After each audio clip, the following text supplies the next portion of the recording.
If you could step backward through time and push open the heavy oak doors of a medieval palace on the night of a royal banquet, you would not enter a quiet, elegant dining room the way modern films often portray. You would step into something closer to a storm. The air itself would feel alive, thick with smoke from enormous hearth fires, heavy with the smell of roasting meat and spilled ale, vibrating with the sound of laughter, shouting, clashing cups, barking dogs, and music played far too loudly in the corner. Torches would flicker along the stone walls, making shadows dance like spirits, while servants rushed past, carrying platters so large they needed 2 men just to lift them.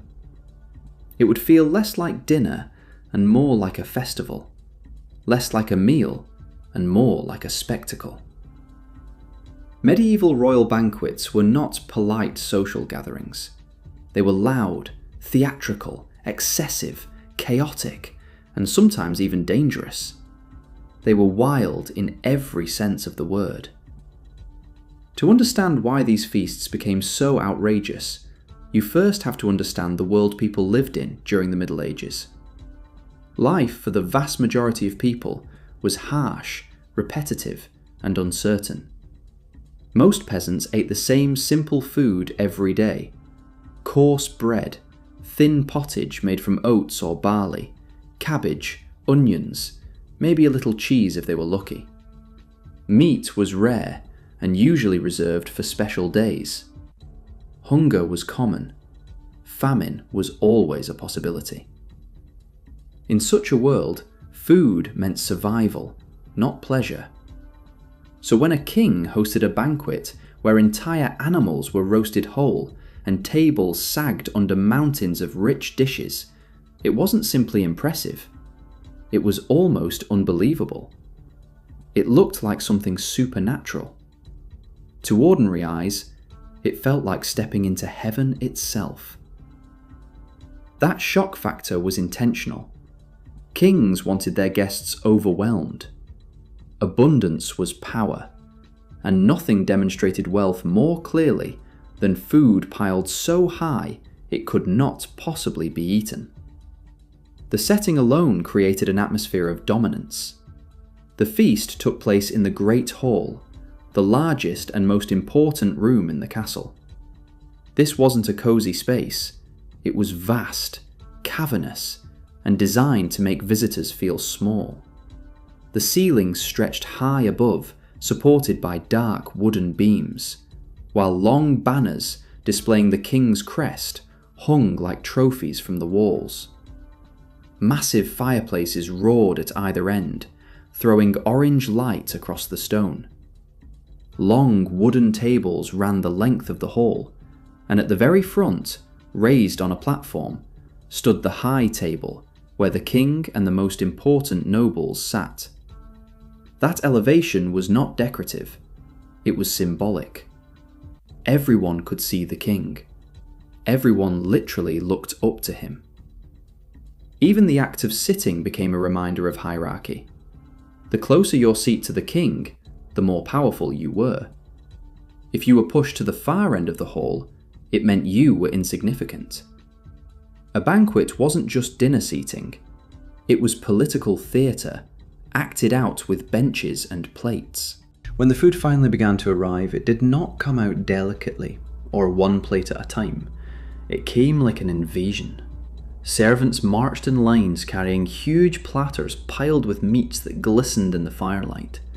Whole pigs with their skins crackled golden brown. Venison legs bigger than a man's arm. Swans and peacocks cooked and then carefully redressed in their original feathers so they looked almost alive, their wings spread wide in dramatic poses. The purpose was not only to taste good, but to astonish the eye. Medieval cooks understood something modern chefs sometimes forget. People eat with their eyes first. The more unbelievable a dish looked, the more powerful the host appeared. Some dishes were designed purely for spectacle. Giant pies might be carried in sealed with hard crusts, and when cut open, live birds would burst out and fly around the hall, startling guests into laughter and applause. Jellies were dyed bright reds and greens. Marchpane, an early form of marzipan, was moulded into castles, animals, or religious figures. Food became sculpture. Cooking became performance art. The courses seemed endless. Today we are used to 3 simple stages: starter, main course, dessert. A medieval royal banquet ignored such restraint. There could be 10, 15, or even 20 courses served across several hours. And each course might include half a dozen different dishes set out at once. Thick soups full of grains and meat might be followed by fish stews, then roasted game, then sweet custards, then savoury pies, then spiced wine, then more roasted meat again. Guests were not expected to finish everything. In fact, leaving food behind was almost the point. Excess proved wealth. The king wanted tables that still looked full even after hours of eating. An empty table would suggest scarcity. A table overflowing with leftovers showed abundance beyond reason. Spices played a particularly important role in this display of luxury. Today, pepper and cinnamon sit cheaply on grocery store shelves, but in the medieval world, these ingredients travelled thousands of miles along dangerous trade routes from India and the Far East. They were rare, expensive, and precious. Owning spices meant you had money. Using them generously meant you had so much money you didn't need to be careful. As a result, royal dishes were often heavily seasoned, sometimes to a degree that would shock modern tastes. Meat might be coated in sweet and sour sauces thick with sugar and vinegar, or drowned in cinnamon and cloves. Wine might be heated and mixed with honey, ginger, and exotic herbs. The goal wasn't subtle flavour, it was display. Every bite whispered the same message. Only the richest man in the kingdom could afford this. Of course, for all the wealth and beauty, banquets were anything but tidy. There were no forks, only knives and fingers. Grease dripped onto sleeves. Bones were tossed under tables. Dogs, and sometimes even pigs, wandered freely, snapping up scraps. The floor grew slick with spilled ale and meat juices. The rushes spread across the ground to absorb mess were rarely changed often enough, so smells built up over time. Sweat, smoke, food, and animals mixed into a thick, earthy odour that clung to everything. By modern standards, it would have seemed disgusting, but to medieval guests, it simply meant life. Noise, heat, and humanity packed together in celebration. Between courses came entertainment, because a feast that only offered food was considered dull. Musicians played lutes, drums, and pipes. Jesters told jokes and mocked nobles with exaggerated impressions. Acrobats flipped through the open space between tables. Storytellers recited heroic epics of kings and battles. Sometimes there were mock tournaments or wrestling matches right inside the hall. Exotic animals might be displayed to impress foreign guests. The line between dinner and festival completely disappeared. The banquet became an all-night carnival. People weren't meant to sit quietly. They shouted, sang along, clapped, argued, and cheered. Energy pulsed through the room like a heartbeat. Alcohol amplified everything. Ale, wine, and mead flowed constantly, because water was often unsafe to drink.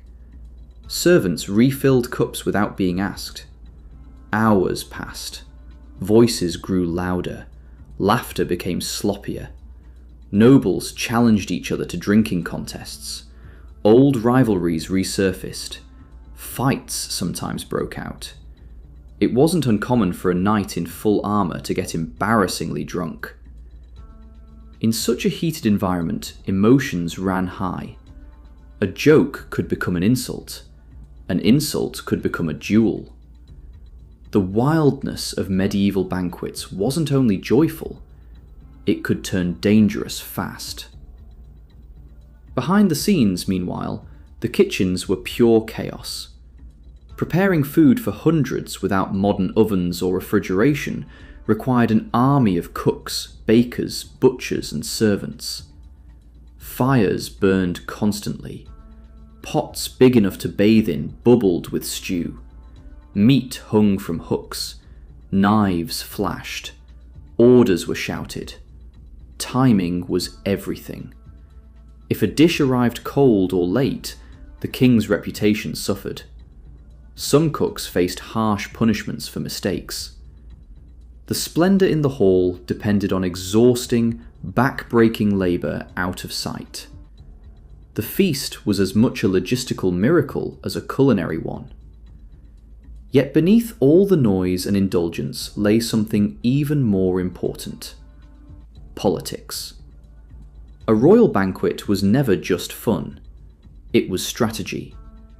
Kings invited allies to strengthen loyalty, and rivals to intimidate them. Seating arrangements signalled favour or disfavour.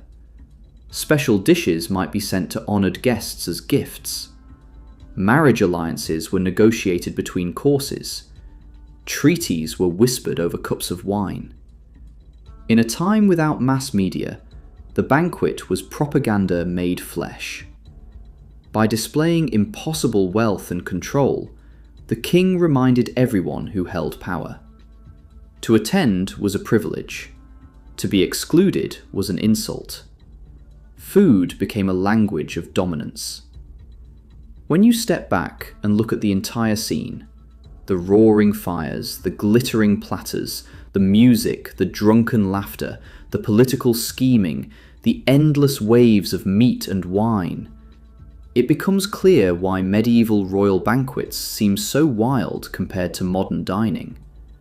They weren't designed for comfort or refinement. They were designed to overwhelm the senses and leave a permanent memory. Guests were meant to go home talking about what they had seen for months afterward. The king didn't just want to feed people, he wanted to astonish them, impress them, and sometimes frighten them. By the end of the night, the hall would look like the aftermath of a battle. Candles burned low. Half-eaten pies collapsed in their crusts. Drunken nobles slumped over benches. Servants quietly cleaned the wreckage, while the king withdrew to his chambers, satisfied. The chaos wasn't a failure. It was proof that the feast had succeeded. Excess meant strength. Noise meant life. Disorder meant abundance. And that is why medieval royal banquets were so wild. They were never just meals. They were power made visible, wealth made edible, politics disguised as celebration, and entertainment pushed to its loudest, messiest extreme. In a harsh world where most people struggled simply to survive, the king's table exploded with life, colour, and indulgence. It was unforgettable. It was overwhelming. It was medieval excess at its purest. And for one roaring night inside those stone walls, it must have felt like the whole world existed only to eat, drink, shout, and celebrate under the king's rule.